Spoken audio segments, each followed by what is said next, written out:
Charlotte, in-season tournament fever aside, before the game started, we got, I would say, earth-shattering news. Yeah.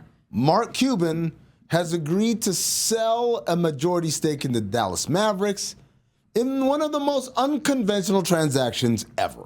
Right. He sells a majority stake, but as part of these terms of the sale, he gets to maintain complete control of basketball operations. How is that possible? Okay, so there's... If you put it in a contract and all of a sudden anything's possible, it's like, first of all, you just write it down. If you agree to it, right. So the way I'm thinking about it, because a lot of people are like, why would that be, right?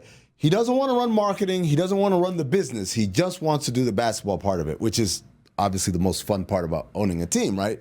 Yes. You don't want to do the like, oh my God, I'm not trying to look at a spreadsheet. Yeah. I'm trying to look at plays. Yeah, well, and you might look at a spreadsheet with players on it. Maybe. But not like figures or anything, unless it's salaries, and then we're good. Not terribly good at Excel. Okay. Yeah. You don't excel at Excel? I don't. Word.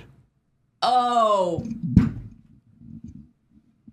Got her. This is over. So. I got to leave now. So what makes this really unconventional is, like I said, the control of basketball operations without the majority ownership. Right. Why would anyone agree to that?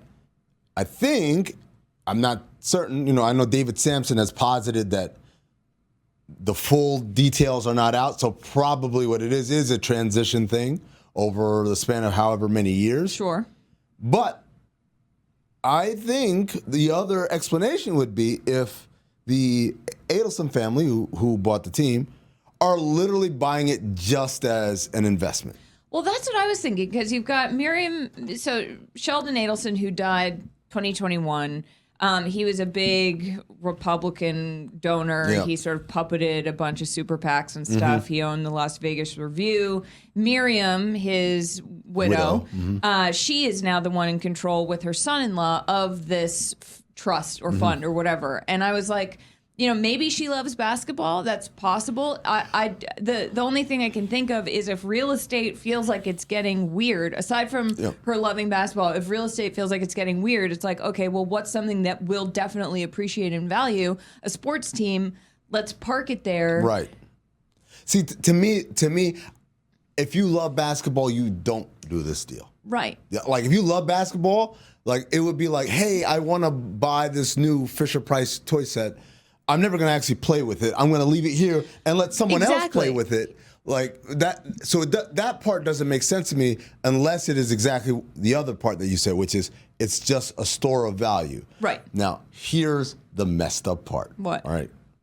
I think, for me, this is a massive red flag that Marc Cuban is looking at the future. He's looking at the upcoming TV deal, the dollars getting tighter, the streamers who have had their own little comeuppance in the last, 12 to 18 months where once it was a rocket ship to the stars, they're like, maybe we don't have as much money. Maybe we can't just throw money at stuff. Like, the VCs want their money back. I mean, think about this. Amazon put in a ton of money and said, we're doing our own fast channel, 5 days a week of sports programming from morning to evening before the games kick off, right? And this is going to help us promote Thursday Night Football and all the other sports initiatives we have.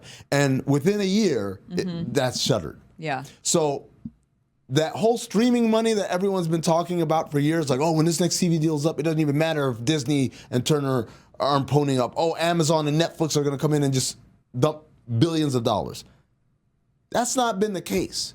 So I think Marc Cuban's looking and he's saying, this is the bubble, and the bubble is about to burst. And Charlotte, it's incredibly important to note that it is Marc Cuban who's doing this and not any other owner. Do you know why? Because do you know how Marc Cuban became a billionaire? By shorting stuff? Broadcast.com. He founded this thing called Broadcast.com. They pioneered the technology that allows people to stream video on the internet. The reason why you're able to watch anything on your phone, tablet, or computer is because Marc Cuban and the company that he founded. He founded it and he sold it, and within a few months, the dot-com bubble crashed, and that he made out like a bandit, and everybody else was like Pets.com. Like, we're broke. Which, by the way, I still don't know why Pets.com went under. Like, it was a good idea. It was just ahead of its time. Look at Chewy. There you go. It was ahead of its time. Yeah. I definitely, to me, it feels like the ship be sinking and let me get off before everyone starts to figure it out and clamor. Because even like Shark Tank, if you think about it, it's like, all right, whenever this deal is done, the next deal, again, TV isn't what it was when that show debuted. Do I want to keep working to make less, or can I just live off of residuals and like off the reruns? What do they call that? The residuals. Syndication residuals, right? I don't have to do the work anymore. Now I can just do this thing. Right. He's like, the generations of my family until the world ends are going to be fine. So. No, I think they were.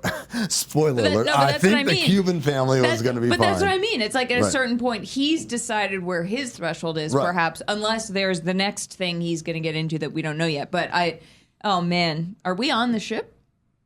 Are we sinking? No, we're not. We're not. We're not on the ship? No, because we're on the other ship, the gambling ship. Oh, I like and gambling's going up, gambling's baby. That ain't going to stop. We're going to keep throwing money at games and parlays and DraftKings Sportsbook. Check it out. Promo code LAF. And that is a live read that didn't even pay me for.